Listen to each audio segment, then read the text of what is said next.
안녕하세요. 오늘 우리는 한 사람의 인생 이야기를 따라가 봅니다. 이름만 들어도 웃음이 떠오르지만 사실 그의 인생은 웃음만으로 설명할 수 없습니다. 웃음 뒤에 숨어 있는 진심, 그 진심으로 세대를 이어온 사람. 예능 대부 이경규입니다. 그는 1959년 부산에서 태어났습니다.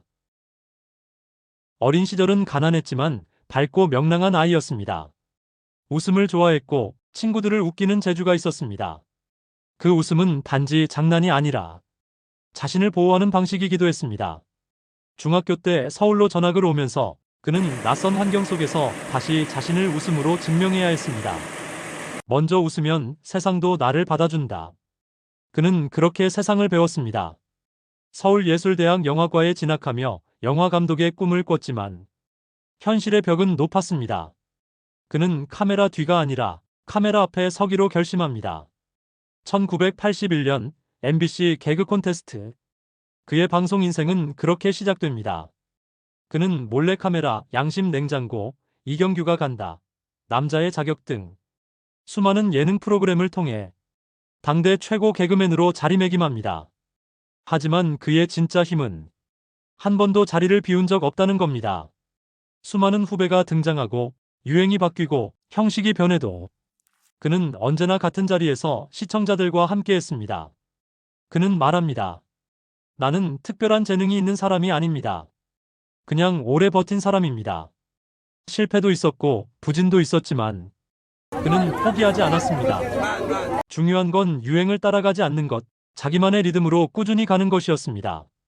시대가 바뀌어 방송이 유튜브로 옮겨갔을 때도 그는 멈추지 않았습니다. MZ세대 크리에이터들과 함께하며 젊은 세대와 소통했고 새로운 방식의 예능에도 기꺼이 참여했습니다. 그는 말합니다. 늙었다고 밀려나는 게 아니야. 그냥 스스로 놓는 거야. 그리고 그는 자신을 절대 놓지 않았습니다. 이경규는 방송인이지만 누군가의 남편이자 딸의 아버지이기도 합니다.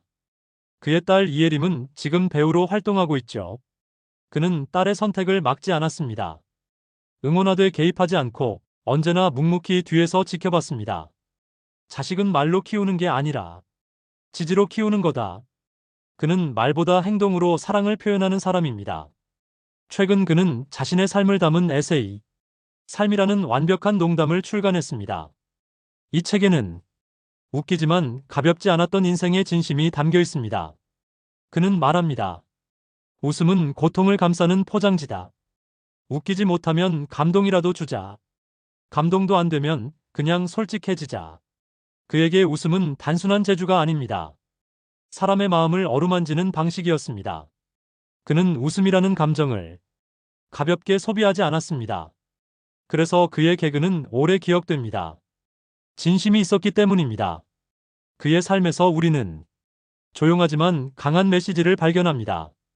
포기하지 않는 꾸준함, 자기 속도로 가는 삶, 세대를 잇는 다리로서의 역할, 말보다 행동으로 보여주는 리더십, 사랑은 말보다 곁에 있어주는 것이란 진리, 그리고 웃음은 사람을 살리는 힘이라는 것. 그는 큰 목소리로 말하지 않았습니다. 대신 삶으로 증명해왔습니다. 40년 넘게 어떤 자리든 어떤 세대든 그는 진심으로 웃음을 나누었습니다. 지금 당신의 삶이 느리게 흘러간다고 느껴진다면 괜찮습니다. 지금 멈춘 것 같아도 괜찮습니다. 중요한 건 포기하지 않는 것입니다.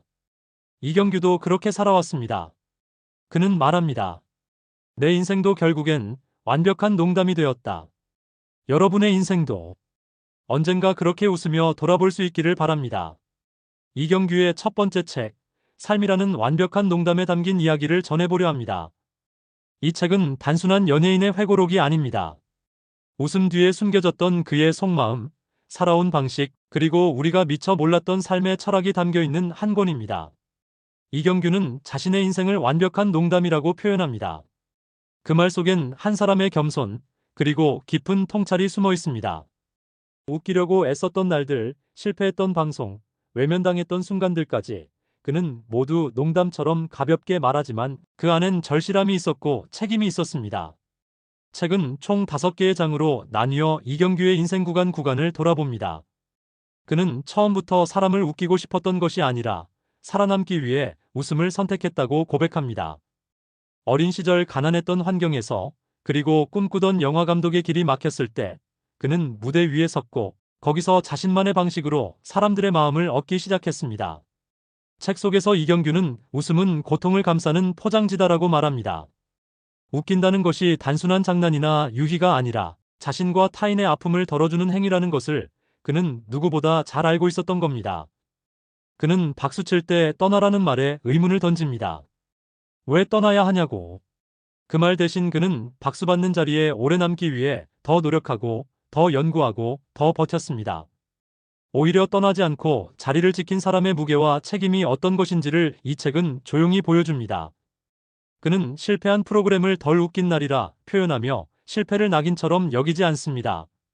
인생도 방송도 잘 되는 날보다 안 되는 날이 더 많다는 걸 그는 알고 있었고 그렇기에 다시 일어나는 법을 익혔습니다.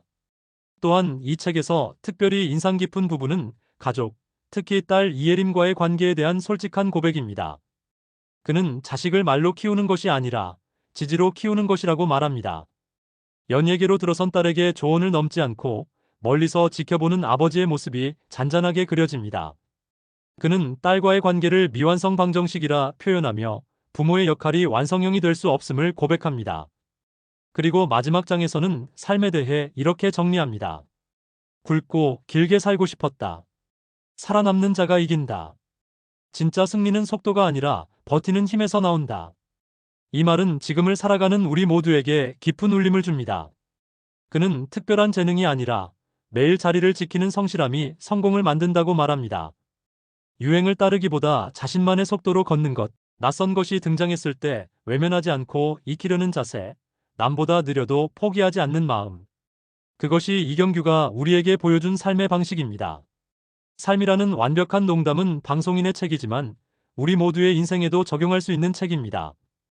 웃음은 기술이 아니라 진심이라는 것, 사랑은 말보다 행동이라는 것, 그리고 인생은 결국 웃으며 돌아볼 수 있어야 한다는 것. 이 책은 그 모든 걸 조용히 그러나 뚜렷하게 알려줍니다. 이경규는 말합니다. 내 인생도 결국엔 완벽한 농담이 되었다고. 어쩌면 우리 인생도 지금은 서툴고 어설퍼도 나중에는 그런 농담 하나로 남을 수 있을지도 모릅니다. 그 말이 괜히 가슴에 오래 남습니다. 그리고 당신의 삶도 그렇게 웃으며 마무리되길 바랍니다. 감사합니다.